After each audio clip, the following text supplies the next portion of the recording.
presentation. Thank you for the introduction. First of all, my apologies.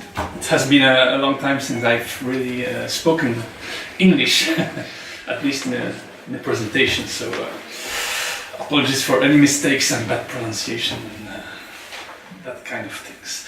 I will, if this works, doesn't react.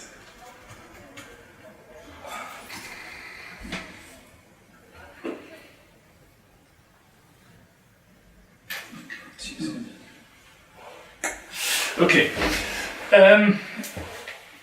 I will give a presentation on a topic or on a methodology I have developed in my PhD research, which I've done at Ghent University between 2003 and 2008, but which I have developed afterwards with students in Ghent and in Leuven, and nowadays also in Amsterdam. My PhD was on the urban development of medieval Brussels. So I tried to formulate a new vision on the spatial development of the town's origins. But I was a history student, so I was trained as a historian, and most of the times historians especially look at texts, are trained to analyze texts or to interpret texts. But if you are studying medieval urban topography and landscape history and urban development, the textual data are not sufficient. So I was also looking for the integration of archaeological data and also maps, old maps, city maps, dating from the 16th century, and urban views, so iconographical sources. Unfortunately, there are two main problems. First problem lies in the historians themselves, and I was one of them, of course.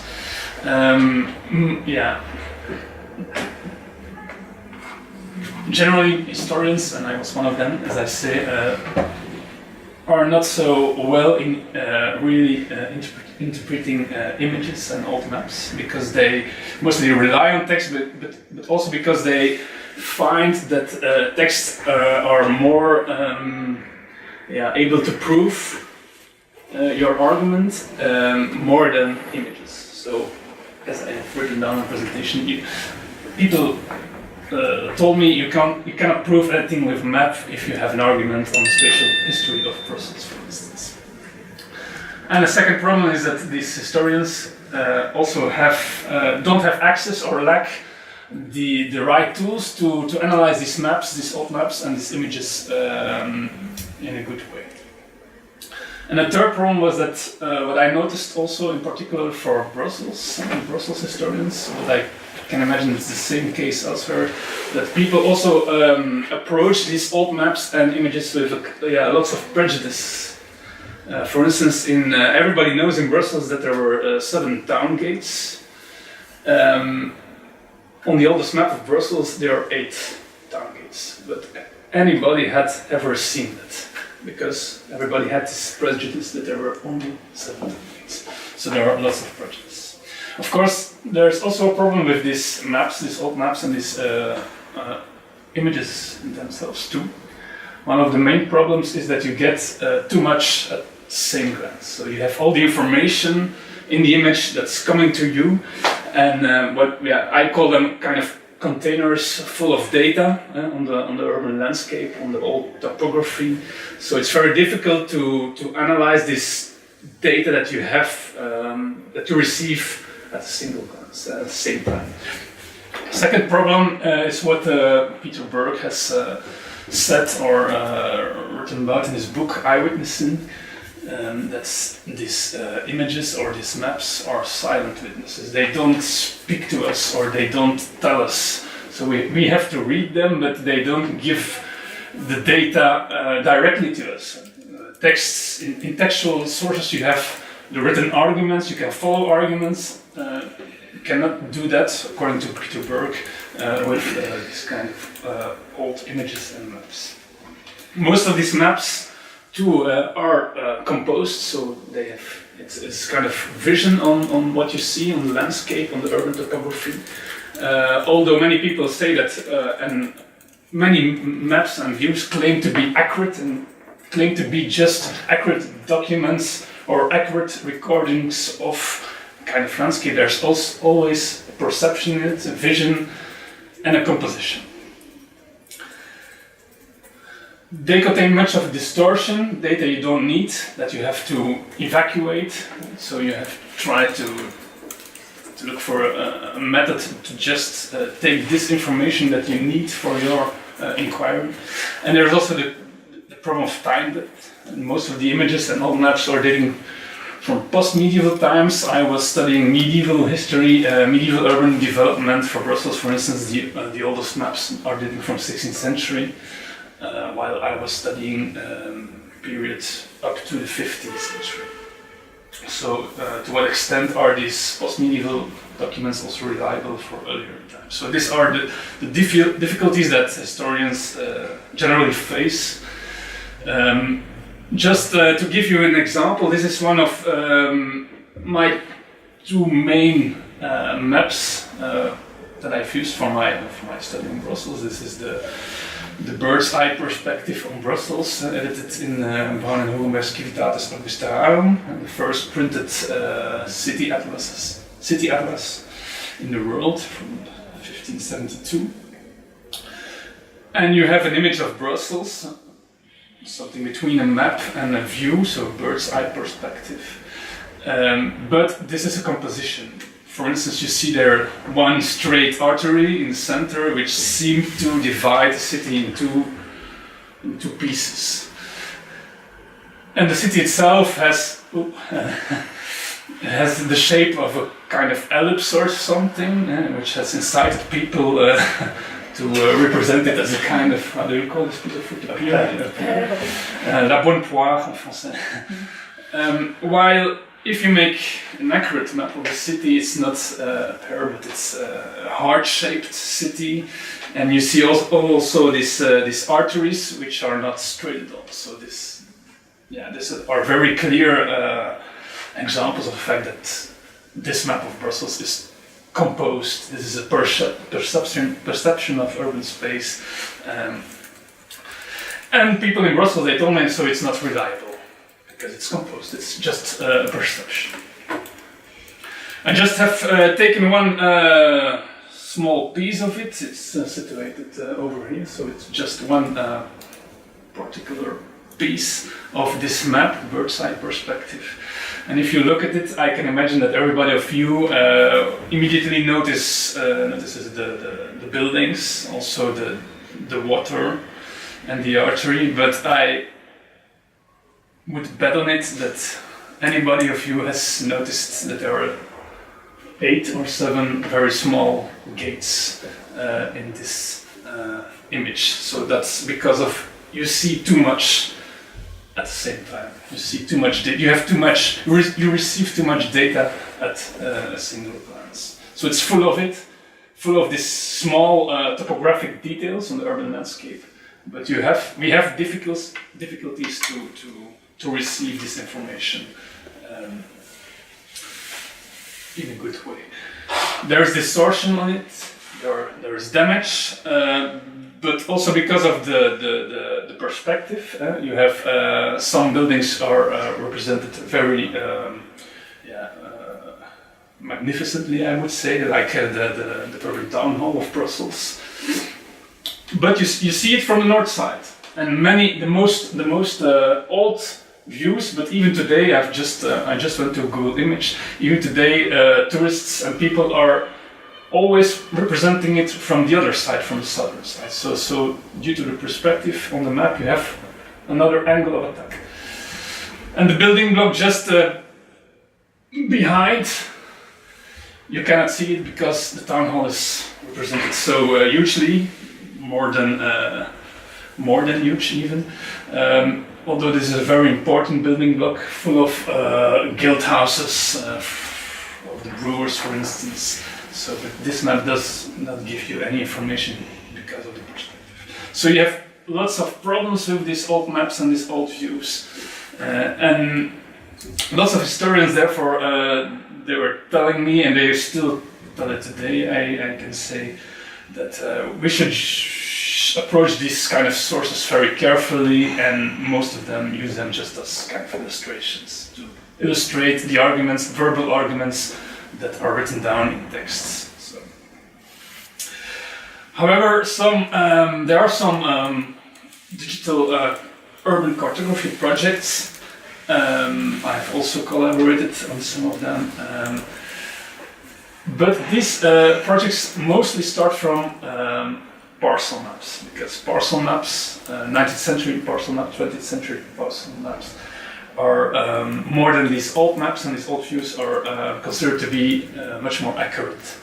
So most of these projects, like this project on Bruges, start from a kind of regressive digital analysis through GIS and go back in times to early modern times, medieval times.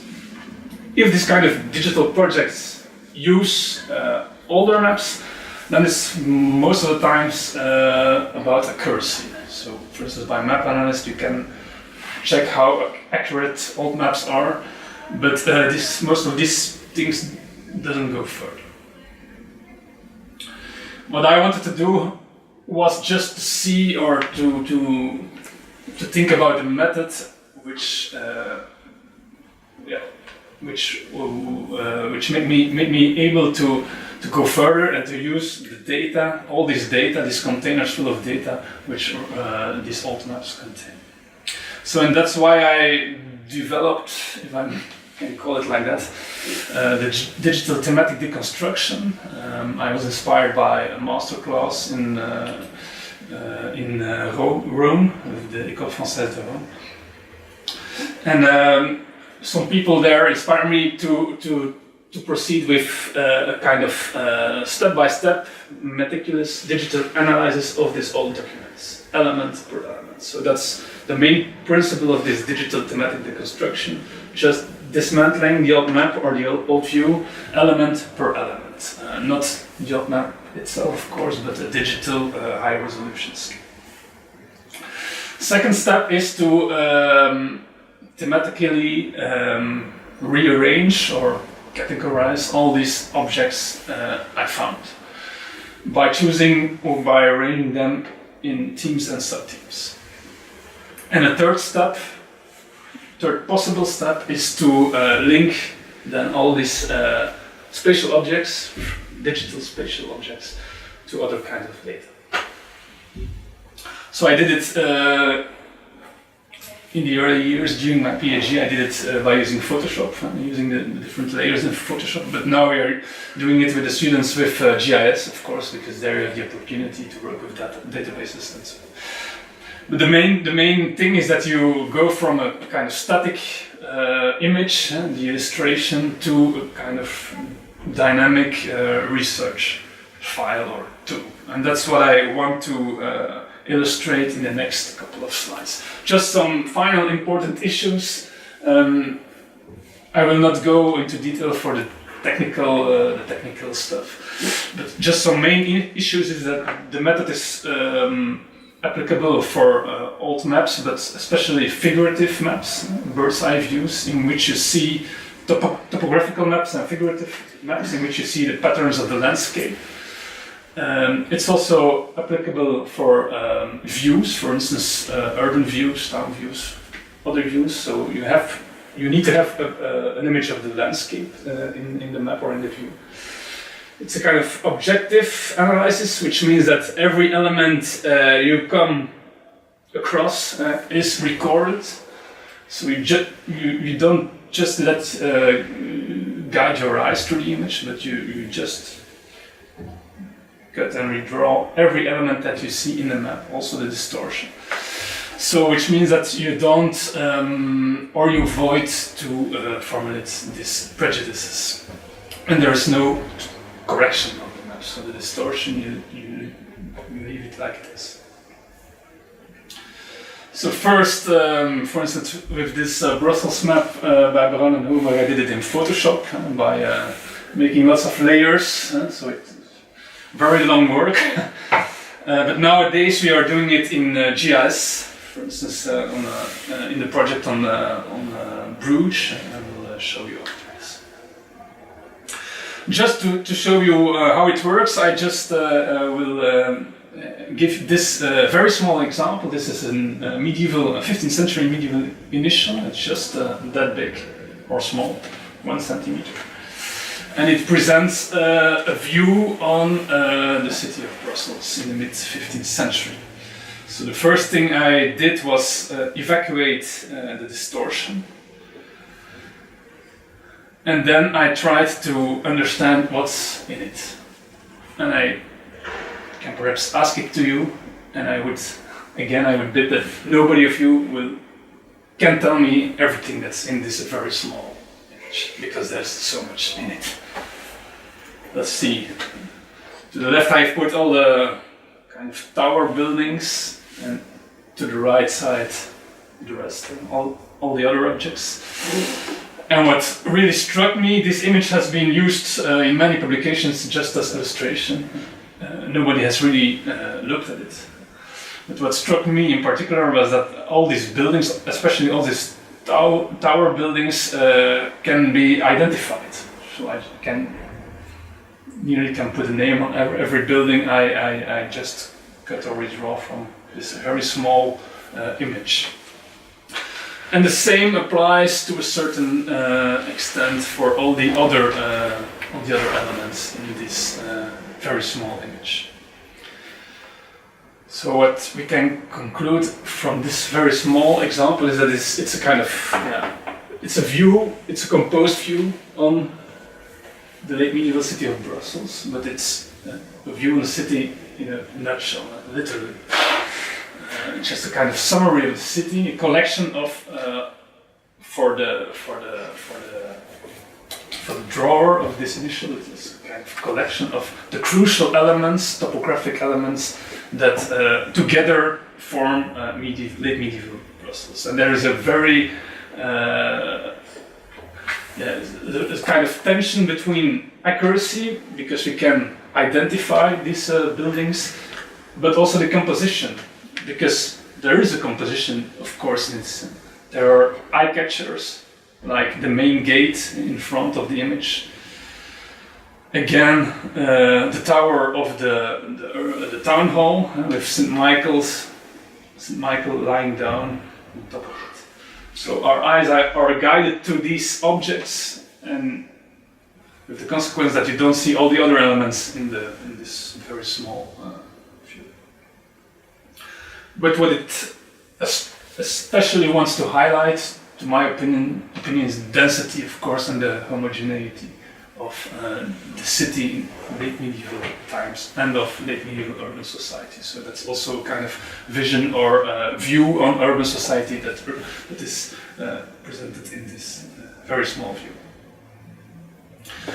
So these are very briefly the main principles of the method. I now just want to show you some of the research opportunities that I have explored in my PhD, but also afterwards in my research.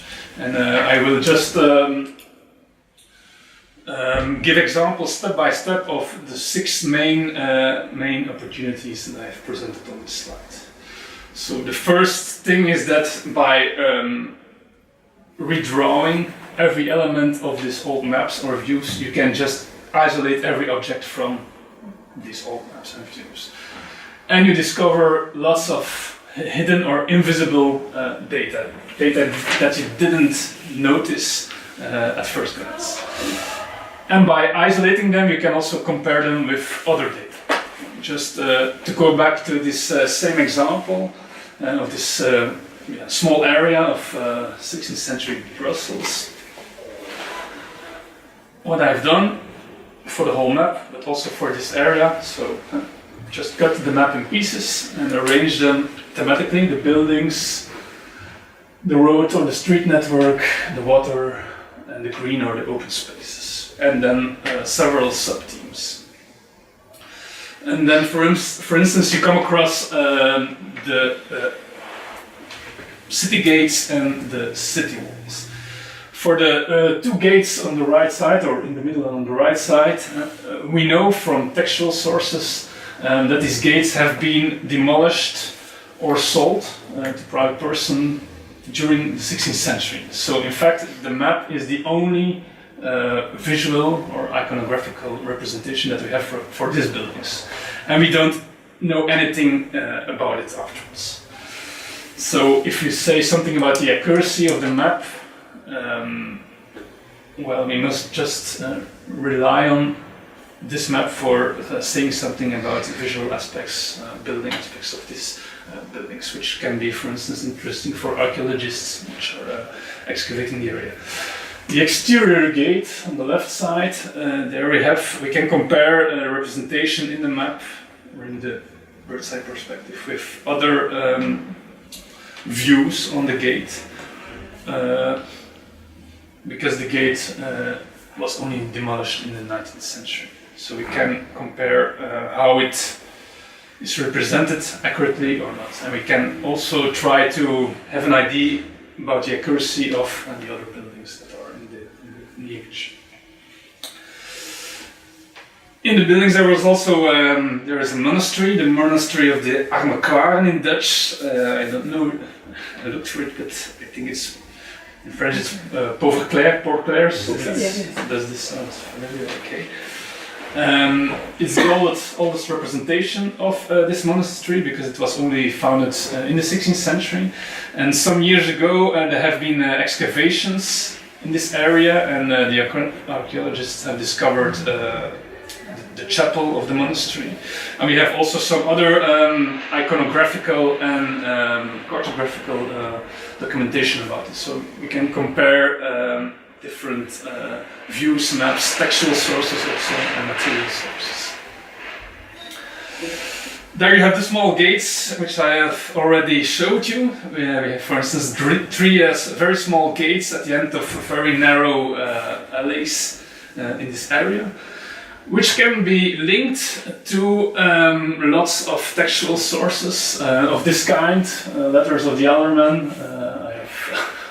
I have seen much of them during my PhD, and in some of them these gates are mentioned. For instance, it's in Latin, Juxta portam Catharinae Avensus, so next to the gate, the small gate belonging to a certain Catherine Avensus. So we have several mentions of this kind of gates in the area here. So which means that, yeah, we can also draw some conclusion on it about the accuracy of the map. Perhaps you noticed, perhaps not, but this longer small alley has a kind of widening over here. Very little detail in this map. Widening, which is also presented on this accurate 19th century cadastral maps over here. And even today, the orientation is different, but you have the alley and the widening is still present. So these are this kind of details that you don't see when you look at the map at the glance, but that you discover by just redrawing piece by piece. If you look very carefully at the river Senne, you do not only see the river, in fact, but you have also the banks of the river, which is, for instance, important for the landscape history of this area, because it means that the river has a stable course, so that the lands around it are made available for industrial activities or housing. So by just cutting all these pieces from the map and interpreting them, and by comparing them to other textual, visual, cartographical data, you can go further in your study of European topography. By doing this, I have also discovered inside information in the map, or in the bird's eye perspective, which allowed me to date the map or the document more precisely. We know that it was edited in the first volume of the Civitatis Augusterarum in Cullen in 1572, but we don't anything about the dating of the making of the map itself, nor who did it. We don't have any textual data about it. There's no name on it. There's no date on it. So we don't know how many years before 1572 this map was made. In some publications I have read that it was made in 1576, so which is of course impossible. But we don't know anything about it. By just redrawing all these elements, I've come across some details that give a more concrete idea. For instance, this parcel or this field in the upper town, it's empty. But if you compare it to another map, the map of Jacob van Deventer from 1560, there is a windmill on this side. So this, and we know from textual sources that the windmill was demolished in 1566. So this gives already a clue. Another parcel, there we have a kind of pillar on it. This is a very important pillar for Dutch history, because this pillar has been built by the Duke of Alba as a kind of punishment for the nobleman conspiring against the Spanish king Philip II, and which would lead to the separation of what we call today Belgium and the Netherlands. So this conspiracy took place in a noble residence on this spot, and the Duke of Alba decided to demolish the residence and to build a pillar on it. So it's represented on the map, and we know it happened in 1568. And downtown there are several elements linked to the creation of a canal that you see over here, and the creation of the digging of the canal is quite well documented by textual sources. So we have lots of pieces that have been demolished of the old city wall and gates, and objects or pieces, landscape objects that have been created. So this brings us to a dating of the map between 69 and 70. So this is much more concrete than before 1572. So it's also a research opportunity of the method. What I in particular use for my PhD and also for some research afterwards is that the method also allows to discover patterns that you cannot see with the naked eye, because they are hidden in the map. Because it's just a pattern and you cannot see this pattern. It's only by checking the database, for instance in the GIS, that you can find them. And these patterns are, for instance, distribution or different kind of topographical objects. By doing this, or by discovering them, you can also edit the map according to your own wishes. I will just show you some examples, not with the Brussels case, but with the Bruges case. When I was in Leuven, after my PhD, we had a project on Bruges. So we dismantled this whole map, Marcus Gerard's bird's eye perspective. It took more than a year to dismantle it digitally. It was done by Eline Vermacht, which you met in Belfast. In the literature on the map, for instance, it's often said that the map maker, Marcus Gerard, that it took him less than a year to draw the map, while for us it took us more than a year to just redraw it digitally in the 21st century, while he should have done it in the 16th century in less than a year. Okay.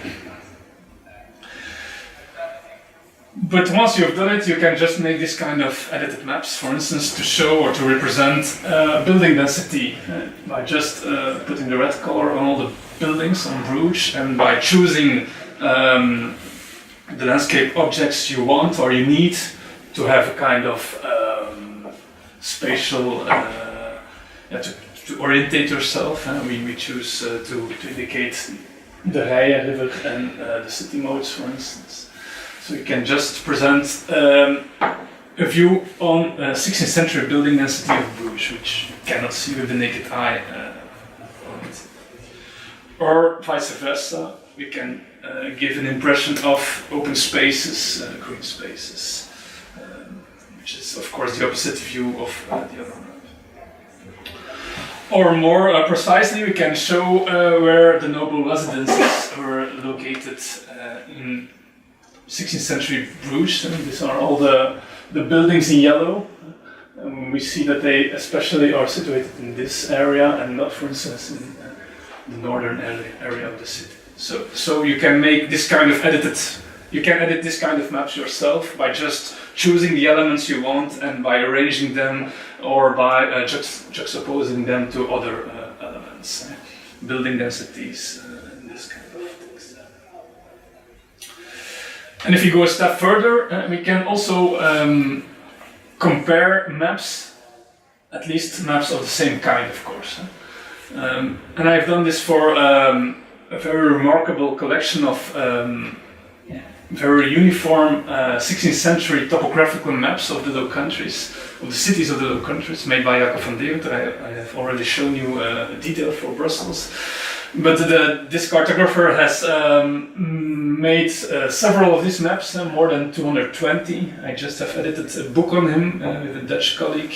It's very impressive work. In some 30 years he has visited all these towns, he has measured them very accurately, and he has drawn for each of the cities and towns, from very large cities like Brussels and Bruges to very small cities like Gistel, for instance. I don't think anybody has it. So incredible job, and all these maps have the same look. He has a kind of very accurate system of presenting landscape objects, always the same colors, always the same level of abstraction, the same scale. So we can compare the maps, and by using the digital thematic deconstruction we can also analyze these distribution patterns of the cities. For that I have just selected the urban spaces stricto sensu between inside the city walls. So for 10 cities, this is Dendermonde, Brussels, Leuven, Vilvoorde, Halle, Gistel, Halle. This is Oudenburg and Oudenaarde. So very large cities like Brussels and Leuven to very small towns. And then you can, for instance, compare and calculate topographic landscape patterns inside the cities. And what's really striking, for instance, that's in lots of the cities, especially the cities in the Duchy of Brabant, in the center of present-day Belgium, let's say, Brussels, Leuven, but also the smaller towns. You see that open spaces are the main topographic pattern, if I could say it like that. And that buildings are most of the times only 1/5 of the urban space are consisted of buildings, while roads or the road network and space occupied by roads and road network has also quite huge percentage. And these are the Flemish cities, situated more to the west of Belgium, present-day Belgium. And there you see that some cities have more buildings compared to others, but that open spaces are always also very well represented in these towns. So on this basis you can also calculate the kind of average town and the occupation of this distribution of spaces in an average town, and then you see that open or unbuilt space is 1/3 of the urban surface. Buildings 1/4 and roads 1/5. Then you can see to what extent the city matches with this average image and try to explain why, of course, because that's why we are doing research. A final opportunity or perhaps I should say application is that based on this digital analysis, of course, we can also build digital platforms, and that's what we have done for Bruges. by linking this digital analysis in GIS, just a cartographical analysis, to other data, most of the time textual data. So, which means that we go from this static image and this research tool to an online platform where people can just discover things in the map and can search things in the map. So we've done it for this bird's eye perspective I already showed you by Marcus Geras on Bruges.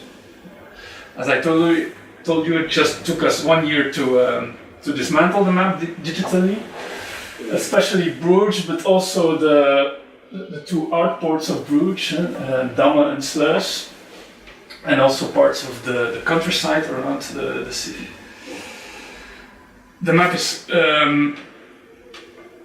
very richly detailed. You can so every building that we have discovered, every bridge, every waterway, every step has been redrawn and has been catalogued and can be linked to data and can be found also online. So this is the GIS that's behind it. That's Innie van Acht, our collaborator in there, who has redrawn every object. And then you see then every element is stored in the database, so also the names which are written on the map.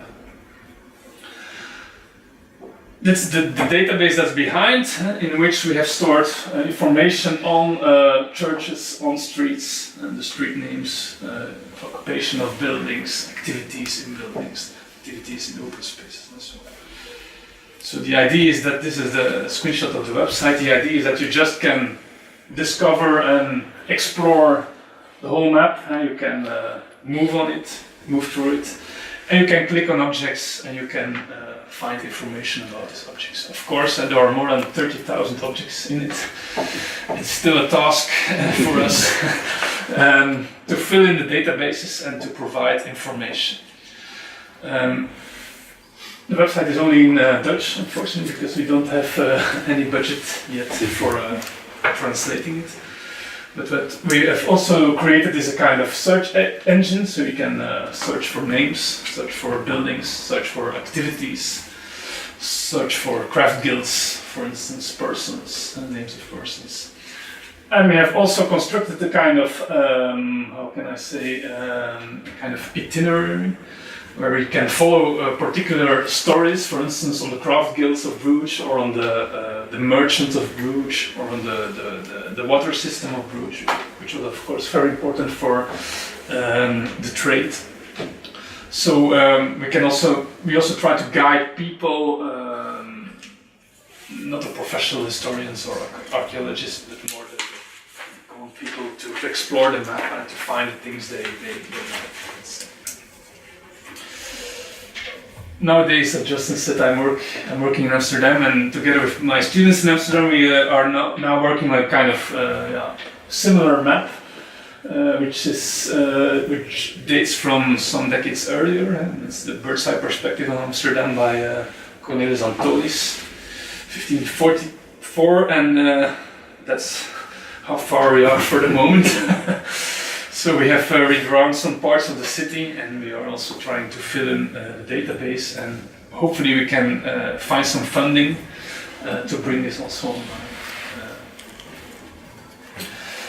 Here I have some suggestions for further reading, in which I explain the method more in detail, and this is the web link for the Magic Bruges project. And any questions are, of course, welcome now or by sending me an email. Thank you very much, Bram.